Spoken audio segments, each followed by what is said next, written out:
All right, so let's look at a different example, but let's add in multiplicities to this. So here we're going to write a polynomial. I want it to be degree 4, and my zeros are just -5 and 6, but they both have a multiplicity of 2. So let's look to see how we can write this polynomial. So the first thing I'm going to do is I'm going to go ahead and say, well, x equals -5 and x equals 6. Let me change colors here.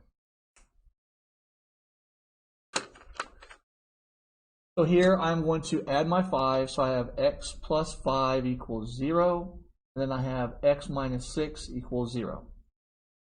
So that means I can have an equation of f of x. I can do x plus 5, and then x minus 6. But now I have to factor in my multiplicities. This is a multiplicity of 2 and a multiplicity of 2. That means my exponents here are 2. Now I'm ready to expand. So here, this is just a perfect square trinomial that it's a factoring shortcut, so you should be able to do that fairly quickly to expand. So that's going to be x squared plus 10x plus 25, and this one should be x squared minus 12x plus 36. If you don't know that off the top of your head from just basic pattern recognition, you can always FOIL it out. Now here, I need to multiply these together. So what I have found the best way to do this, instead of doing it line by line, which is a traditional way, is let's do it a box way, a box method. So I can do x squared, 10x, and 25. I can do x squared, -12x, and 36. And we're going to make a box. This is going to be 3 by 3. So we're going to come down, come over. Now what we're going to do is we're going to multiply x squared times x squared. That goes here, which is x to the 4th. 10x times x squared is 10x cubed.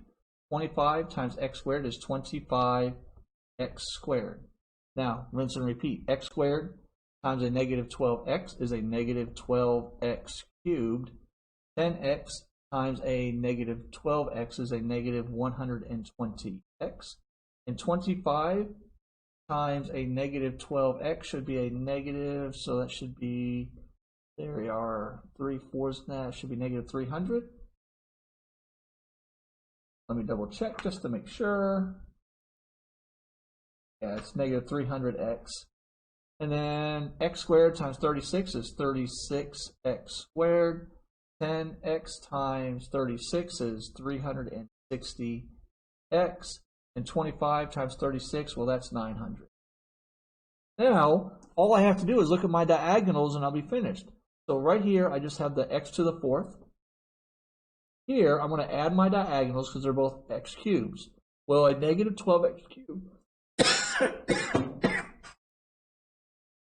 So here, I just need to add my diagonals. So I have a -12x cubed and a 10x cubed. Well, that's going to give me a -2x cubed. We got my square there. Now, I'm looking at my diagonals here. I'm going to add them up. I've got 36, a -120, and 25. Should be a -50 something. -59. -59x squared. Here, 360 minus 300, that is going to give me a positive 60x, and then a plus my 900, and there is my equation fully expanded out. So you can always do the box method. I know you've seen it in other classes. I only use the box method after it's a binomial times really a trinomial. When I start getting something larger like this, I'm going to go to a box because it organizes everything nicely for me on the diagonals. So that's it. Not terribly bad.